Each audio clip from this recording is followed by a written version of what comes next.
Yes, thank you very much, Speaker. I appreciate the opportunity to rise and to speak on behalf of the great people of Toronto Centre.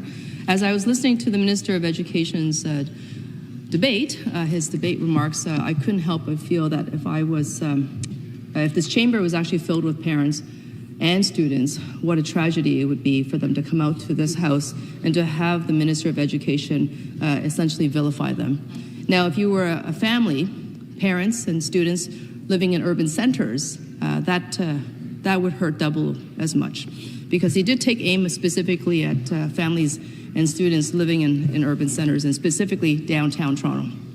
As a parent from downtown Toronto, I can tell you that my worries are the same as every other parent in Ontario. That's right. I want to make sure that my kid and all children in Ontario have access to high-quality public education. It's absolutely critical for us to invest in education, because that's a great equalizer for every student, every child in this province. And it really goes to the heart of the values that this government would believe in. Will you be investing in education to support our students? Will you be investing in the education system to ensure that teachers and administrators have the resources that they need in order for them to deliver the high-quality education that every student deserves? And the motion is actually very simple, Speaker.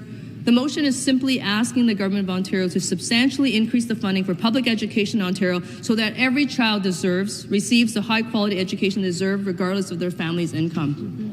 What could be more Canadian and Ontario than that? But the government is doing exactly the opposite. For 6 years, they've had a chance to increase funding to ensure that education receives the resources to allow success in Ontario, and they've done exactly the opposite. They have been defunding education less and less every single year. They're leaning right into shrinkflation, which means that your money is buying you less every year in households across Ontario, and the same thing is now happening in the government's coffers.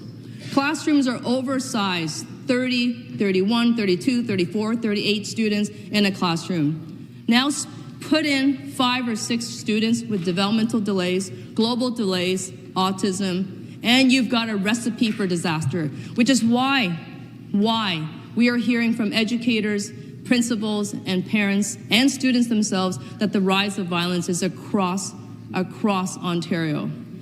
But these are choices being made, Speaker, by the government, choices that can be reversed if the government prioritizes student education as they say they do, but we know that they don't. Because if they did, they would put their money where their mouths are. Otherwise, they'll stand up and they'll insult the opposition, they'll vilify unions and teachers as they have done so on and on again, because they're scapegoating them for their failed government policies.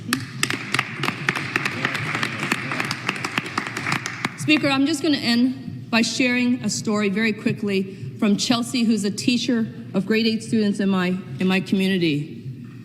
She wants the government to understand that teachers are drowning. They are not successful at this moment because they've been underfunded. And the burnout is high. As much as they love their job, and they do, Speaker, they can't hold on forever. They'll be forced to walk away if this government doesn't reverse its course, and the stakes are too high. I hope they consider. Thank you.